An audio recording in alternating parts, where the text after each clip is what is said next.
Hello. Good afternoon, everyone. Thank you for joining us. This is the Lunch and Learn and IGP Codes workshop presented by the Business Opportunities team at Department of Small and Local Business Development. We are excited to have you all here. We will start momentarily. We are just waiting for everybody to trickle in.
Hello?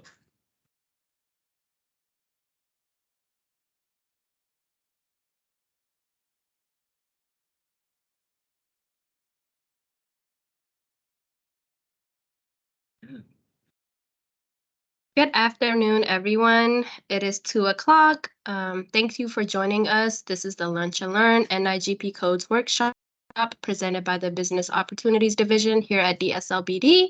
We are very excited to have you all here. Once again, we're just going to wait a few more minutes to have everybody else trickle in, and we'll be starting at 2:05 on the dot.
All right, everyone. So we're going to start now. First of all, I just want to say hello. My name is Aziza Muzamil, Business Development Specialist with the Business Opportunities Division here at DSLBD. Thank you for joining us today for the first Lunch and Learn session. I will be facilitating this session today. Before we start, I would like to mention this will be a recorded session and recording will be sent out at the end of the workshop. Today's presenter will be Keith Howard, Manager of the Business Opportunities Division at DSLBD. As we go through the presentation, if you have any questions, please put them in the chat and I will make Keith aware so he can answer them as he goes. Keith, take it away. Aziza, thank you so very much. If you are here for the Lunch and Learn NIGP codes, you are in the right place. I'm just going through a couple of the names here and the participants. I know a lot of you all, so I feel right at home doing this. So hello to those that I've already helped. And if I haven't helped you, you got to find me so I can, right? That's is the best part of the job. So let's dive right into it. Next slide.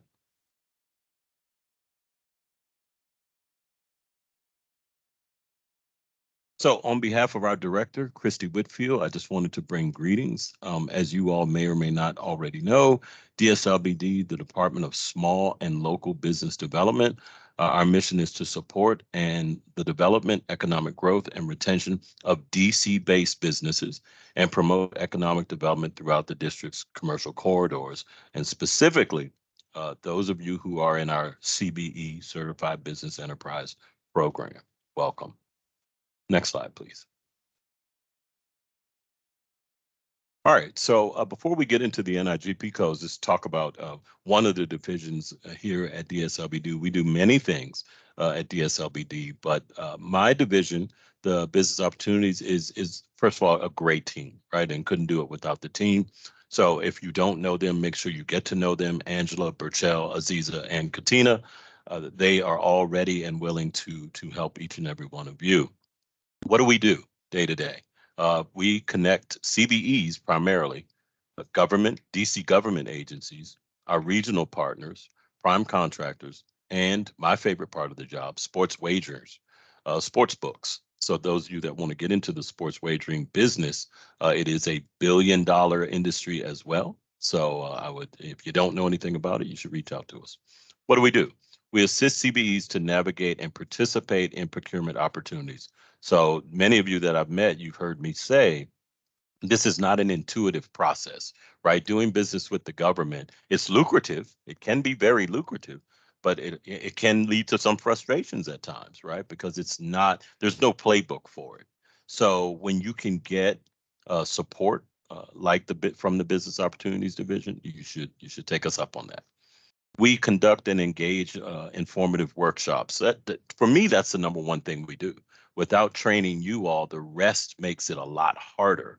So by doing different workshops and events to train you and show you the necessary tools to do business with the government, it makes it a lot easier.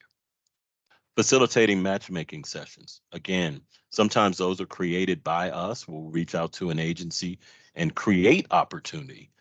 Maybe the agency hasn't thought about it and it's a need that they can't fill with small and local businesses. So we will whip up a matchmaking session for that agency.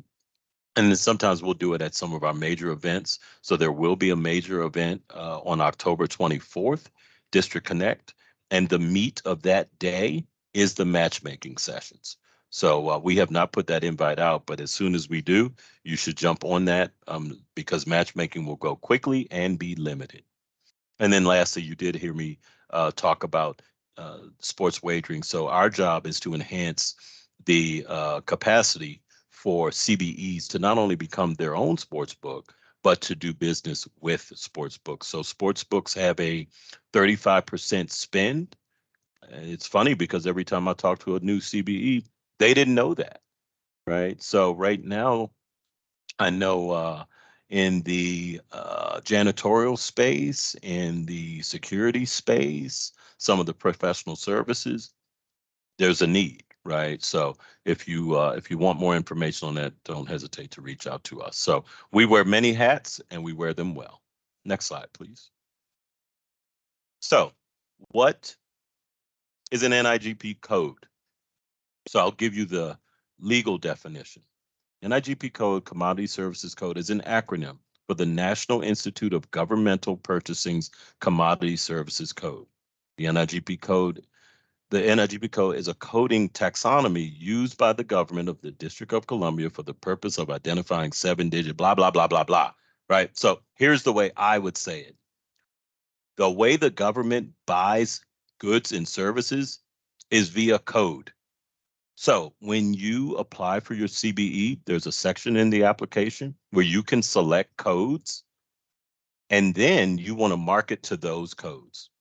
Now, you're requesting a code, and I'm going to get into that in a little bit, but it is not a given, right? So let's say you are, and we're using janitorial in the slide. If you're a janitorial company and you're applying for your CBE, it doesn't mean you automatically get the code, right? There's certain documentation you would need to turn in to request the code and then await approval for said code. All right. Now, in our example on this slide, if you notice, we've got two different codes, but generally the same title, right? So one is the 958 Janitorial Management Services. That is a service. So here's a tip for all of you. When the NIGP code starts with the number 9, that's a service. When it starts with anything out except a 9, that's a good or product. Now, why am I telling you that? First of all, it's just good to know, right? It saves you time. Time is money. But the other thing is sometimes when we're doing technical assistance, we see that someone will say, oh, well, I'm not getting any work. I'm a janitorial company. No one's called me. I can clean the schools. Okay, great. But do you have the code? Yeah, 48500. No, that's for supplies, right? So that would be the government buying janitorial supplies from you. It wouldn't be you actually cleaning the school. So I just want to make sure that you all understand. And I always, when I'm doing technical assistance, I usually have my folks kind of do a refresh of their NIGP codes, some quarterly if they have the bandwidth. If they don't have the bandwidth, then at least semi-annually. Where you just go through, have somebody take a look at it, and also make sure that it marries up with your capability statement, right? So you don't want to have codes on your capability statement, but they haven't been approved by our certification division. Conversely, you don't want to have a missing code that it's not on your capability statement, and you're sending that from agency to agency, and the procurement person is reading your capability statement. They don't see the code, the approved code, right? So it's important that you do those necessary steps. Next slide. Now, just to clear up some other confusion that we see when we're doing technical assistance is NIGP code versus NAICS code. So I can clear that up very easy. The NAICS code is used by the federal government. This is the way the federal government buys. So if you're trying to do business with DC government and you want to send your capability statement out to market your company and it's full of NAICS codes, that's a foreign language to us. There's nothing we can do with that, right? So if you think that the buyer is going to convert them for you, you're mistaken. It's just not. It's just we're not built that way, right? So I always encourage people to have two different capability statements. If you're doing business with the federal government, have a federal government driven capability statement with those NAICS codes, and then have that DC government capability statement, which if you're a CBE, I always encourage you all to put the CBE logo on that. Again, make it easy. Make it easy for us to give you a contract. Don't make me go look it up, right? Just have the logo on there and then I can just verify, right? But when I have to go and chase it down, then maybe I don't do that. I don't know. So we gave an example here, 6 digits number, and this one's for computer facilities, and that is a NAICS code. That is not an NIGP code. So if this is what's on your capability statement, or if this is what you're using to market to the DC government, it's probably why no one's called you to award you a contract yet, right? So it's NIGP code for DC government. Next slide. All right, why are they important? Couple reasons. One, it's how the government buys things, right? So you want to, now I know some people, I do know a CBE that has about 3,500 codes, 3,500. Now here's why. His business model is that of a store. So he's basically a store where the government can buy anything from this particular CBE. So for that business model, it's ideal to have 3,500 uh, codes. But for most of you, it's first of all, it's common sense, right? It's aesthetically pleasing to the eye. And of course, you just have to be able to do the work, right? So what I see sometimes is codes like general codes like consulting. To me, everyone should have consulting, right? Because you never know when the government says, hey, we need consulting on whatever it is. But something that's very niche or very specific, if you are well, I'll stay with janitorial. If you're a janitorial company and you're saying that, and you want to get the lawn mowing code, or worse yet, you want to get the construction code. Let's use that. Well, first of all, there's nothing on your website, capability statement, resume that says you're capable of doing that work. So when you run into our certification team, they can't give you the code. Remember, you're requesting the code, right? So you wouldn't be able to get it. So the second bullet, for businesses to successfully bid on those contracts, they must have the corresponding NIGP codes. Now, we probably shouldn't use the word must, right? Because sometimes in the solicitations, the codes won't be directly there. Like it won't say project management services, code number, da da da da da, right? So you have to thoroughly read your solicitations to see. That's why it's good to have numerous codes. Okay, so let's take, I used an example earlier of consulting. So if you're in one of our databases and you see a code and it has an arrow beside it to the left, that means that that code has other codes within the family, right? So you just click on that and we'll show you an example of it, but you click on that and then you'll see 5, 6, 7 more codes that you could pick up at one time just off of the one word consulting. All right. And then the last reason why they're important is your own market research, right? Your own market research, it helps you to find work, but it also helps you to find out about your competition. And if you've ever spent any time with me, you know I talk about your competition more than you know who you are. You know what your capabilities are, but do you know who else is around the table trying to get the same work that you are? So if you don't know that, you're at a disadvantage, right? So doing your market research and doing the research on your competition, very important, and you can use NIGP codes to do that. Next slide. All right, so there are a couple ways you can get the NIGP codes. So one way is to add the NIGP codes as a CBE. You would log in. So we're going to actually demonstrate this for you now, Aziz, if you can pull that screen up. So you would log into the DES portal. And once you're logged into the portal,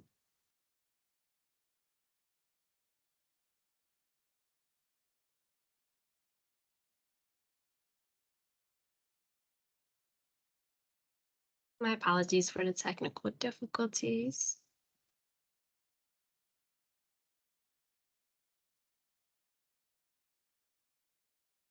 were there any questions in the chat?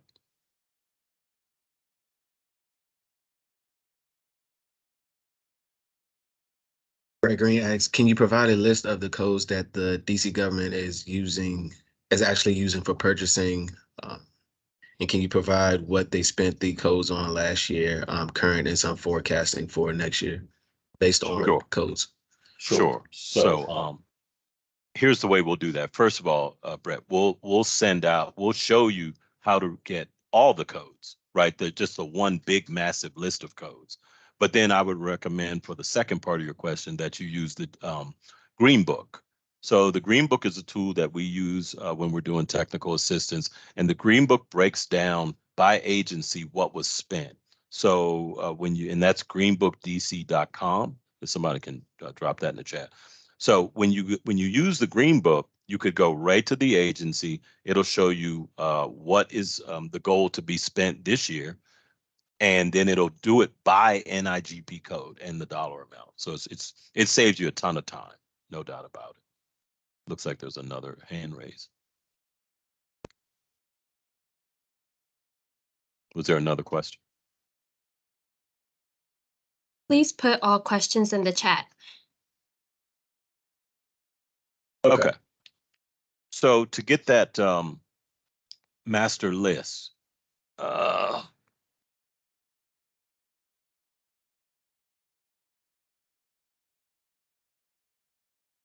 they have to log in? Oh yeah, give me my instructions back. Thank you very much. So once you, can you pull the screen back up with the instructions?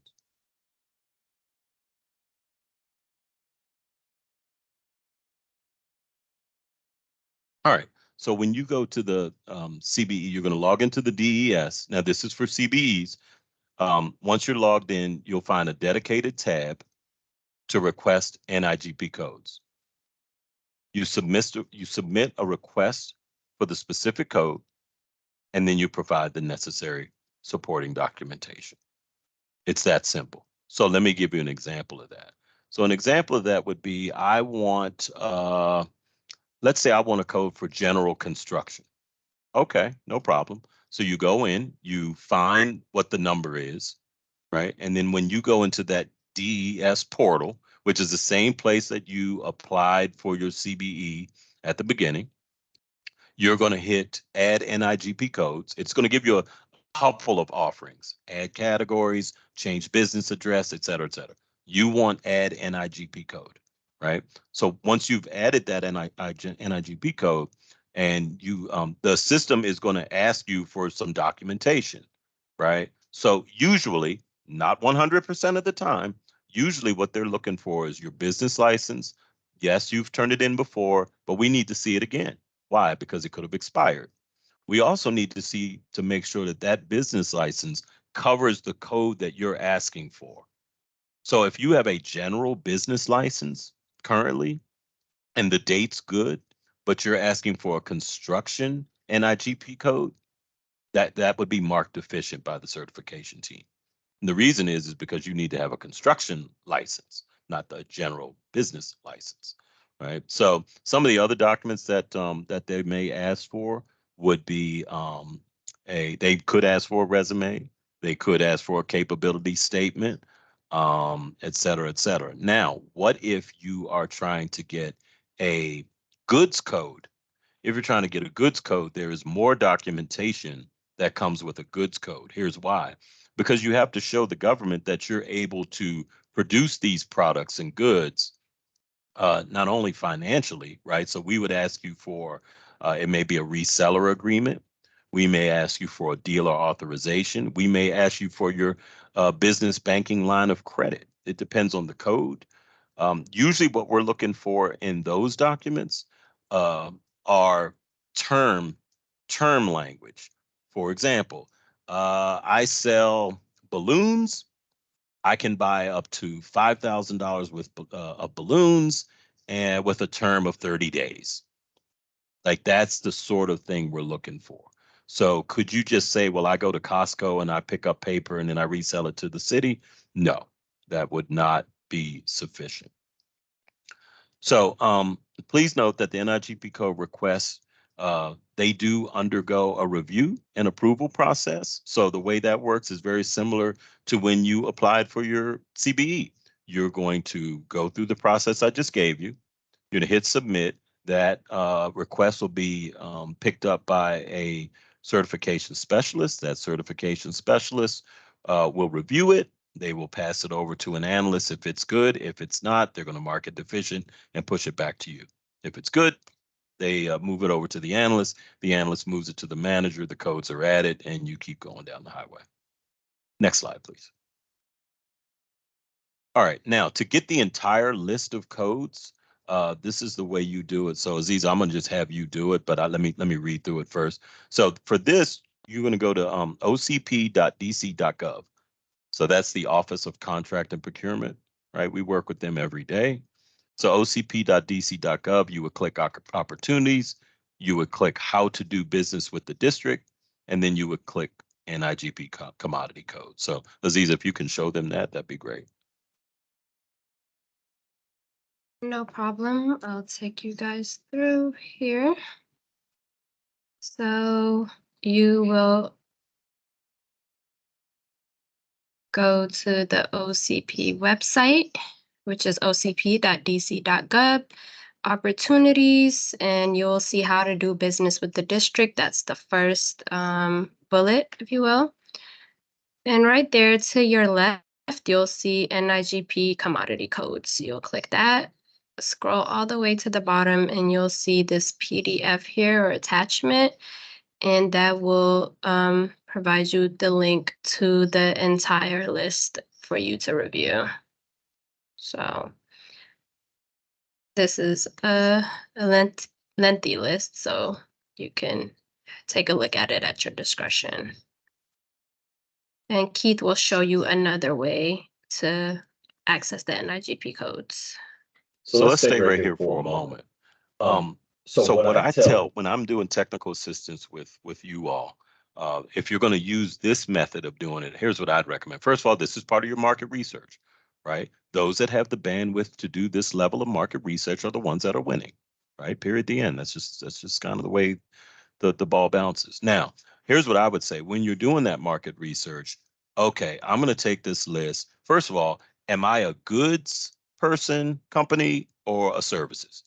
Right. So if I'm services, then I'm only looking for the number 9s, right? So I can get rid of the rest. That cuts your time way down right there. Okay.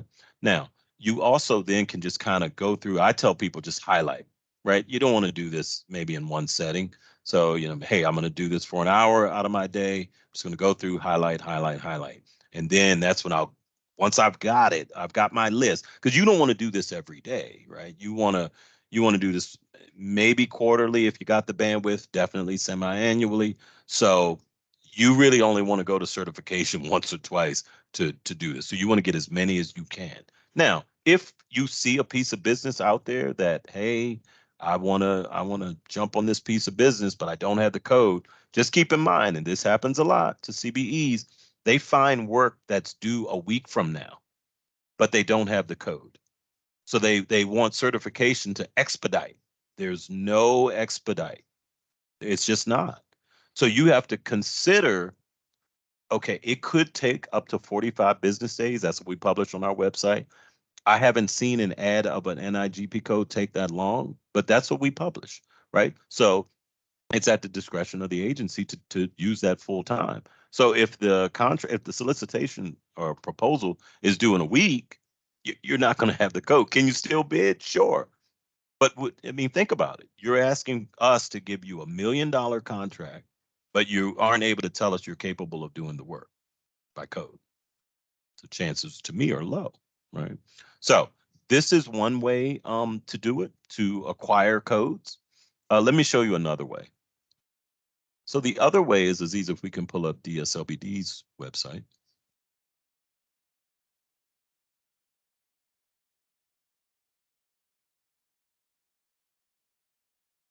All right. So here, DSLBD's website, dslbd.dc.gov. So we want to scroll down to the CBE logo. Yep, click on it. And many of you on the call, if you've ever done technical assistance with me, I've put you through these paces before. This is a good way to also monitor your competition. So we want to visit the CBE search portal. All right, so we're going to scroll down to the NIGP code field. All right, so at the end, I'd select that. All right, so here, if you have the word already, then you would leave it at description word. If you have the actual code, the number, then you'd hit the drop down and it would say NIGP code and you put the number in. But let's stay with the descriptive word. So let's use project management. And I'm picking that one on purpose. I'm going to show you why. We hit search. Okay. So everyone says they can do project management, by the way. That's one reason why I picked it. But the other reason why I picked it is that here's a clear example of where some people have the wrong codes. So if you can provide project management as a service, that means you're going to come into the government, they're going to give you a project and you're going to manage it. Then the actual code you should be using is the 9587700. Now, if you notice, it has an arrow beside it. Aziz, if you click that one. Okay, so then within that code are a family of other codes, right, that you could pick up.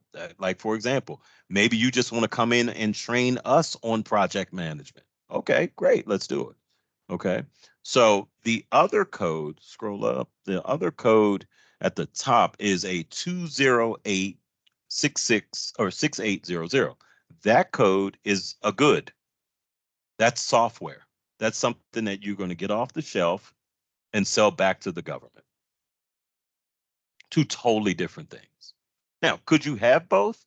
Sure, if you have the necessary documentation to get approved for the goods code. But I could tell you, in this example right here, you could get the services code basically with a capability statement, a general business license, maybe a resume. You should be good to go. But with that other one, the 208, you're going to need all those things that I talked about: reseller agreement, dealer authorization, business banking line of credit. So this is a good example. Now, let's do this. Let's click on the project management services code. All right, so when she clicked on that, if you notice, it jumped over to the right. All right, so what I'm going to do now is show you all how many CBEs have that code. So we click done and we click search. 414 CBEs have that code. So again, I'm not winning any contracts. Well, you know what? 413 others have an opportunity to win that same piece of business, right? So this is a very crowded NIGP code. That's why it's important to click on it once you see that arrow to get some of the other more niche codes as well. But as you can, this is a very crowded code, right? So now if you really wanted to get into the weeds around your competition and learning your competition, you could click on any of these 414. You could find out how many points they have that they can offer for discount. You could find out what other codes they have. And if you're like companies, you could look at the codes they have and pull from them. People do it every day, all day, right? So there's a lot of intelligence in this portal that by having NIGP codes and a basic understanding of NIGP codes, you could really help yourself with the market research. Next slide, please.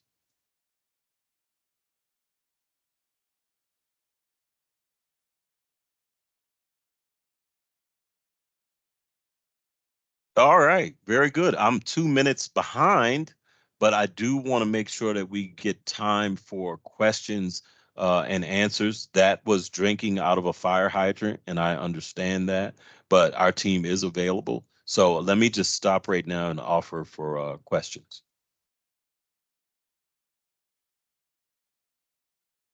See, Moses, you have your hand up. You can unmute yourself and ask your question.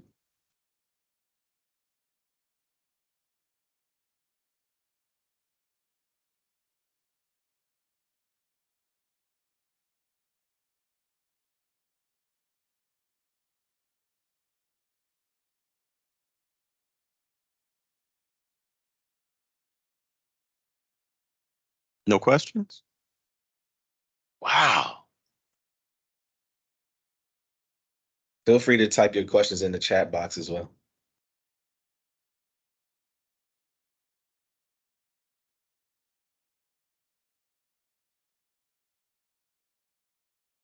Sorry, can everyone please type their questions in the chat? Hi, my mic was, I typed my question in the chat. Free to be.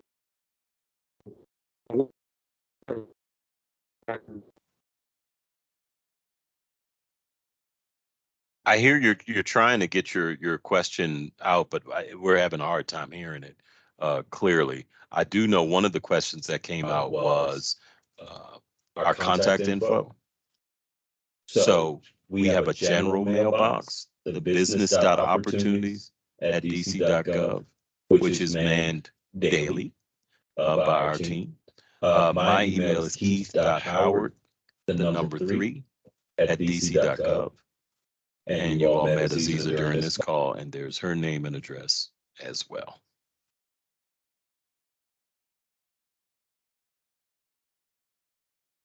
Okay.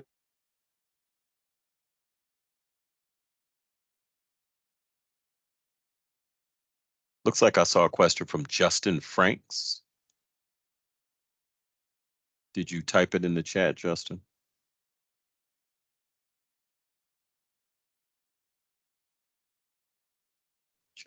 So Justin is asking, can he use the same codes for the supply schedule that he uses? I'm guessing for some of his other procurements. That's a great question. And I had to look over at Katina Bolden, who keeps me out of trouble. And she said, absolutely, Keith. So yes, Justin, you can do that. Thank you, Katina.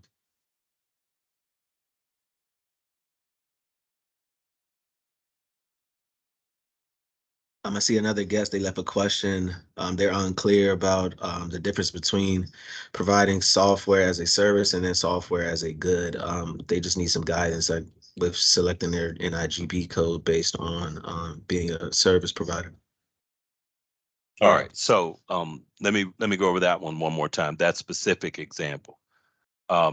So if you want to come into an agency and manage a project for the agency, let's say our agency asks for a CBE to come in and we have a project around scheduling and we need someone to come in and do that work for us, show us how to properly schedule.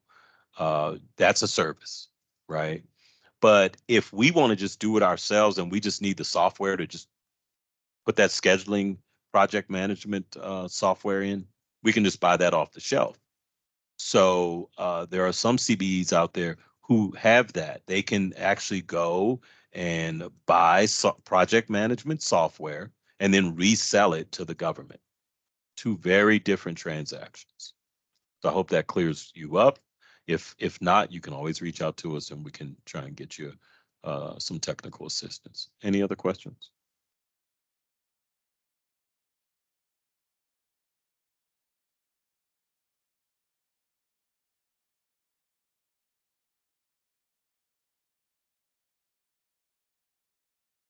Let me use another example around the service versus goods, because this one comes up a lot, is in the IT space. So in the IT space, if our computers aren't working and we need you to come fix them, that's a service.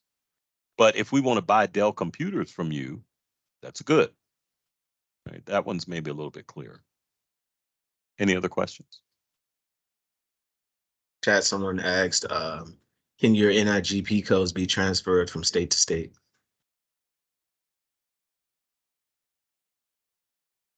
That would be a NAICS code for doing business with the federal government. The NIGP codes are specifically tied to the CBE program, and there is no reciprocity in the CBE program. The last question I see in the chat, it says, is it okay for me to have both NAICS and NIGP codes on one CAPE statement?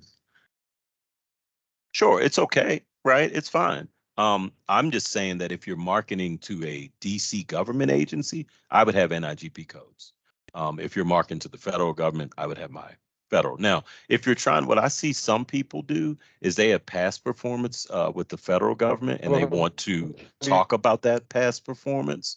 And so they have to include those NAICS codes, right? I get it. But the majority of you, and I'm looking at the folks I know on this call, hello Kamau, hello Kevin Vaughn, people those folks are looking for DC government work. They want their NIGP codes. There's no conversation, because when they get in front of that contracting officer, the contracting officer is going to talk in NIGP codes. They're buying out of the NIGP code. The contracts are written, the solicitations are written around NIGP codes. So giving them a NAICS code, they're not gonna go look that up, right? So it depends on how you're marketing your firm.